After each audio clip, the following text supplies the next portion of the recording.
করে যে সমাজটাতে হচ্ছে কি। এই ছেলেগুলো নামাজ পড়ে না কেন? ফজরের নামাজে আমাদের মসজিদে মুসল্লি নাই কেন? আমাদের মহল্লায় আমার এলাকার ছেলেগুলো মুসলমান পরিচয় দেওয়ার পরেও এরা এক ওয়াক্ত নামাজ মসজিদে আসে না কেন? এটা নিয়ে কি কোনো কথা হইতে পারে না? কথা বলেন না কেন? এটা নিয়ে কি কোনো পরামর্শ হইতে পারে না? তাইলে পরামর্শ করে তো মসজিদ ভাঙ্গা মসজিদ হয়। কথা বলেন না কেন? পরামর্শ কইরা পুরান মসজিদ ভাঙ্গা নতুন মসজিদ হয় না?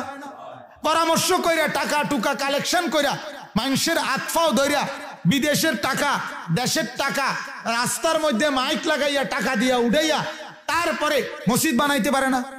অনেক ছেলে এমনও তো আছে যারে উৎসাহ দিলে পিঠে হাত বুলাইয়া দিলে সে রাস্তার পাশে দাঁড়াইয়া মসজিদে লেগে টাকা উঠায়, যদিও সে নামাজ পড়ে না।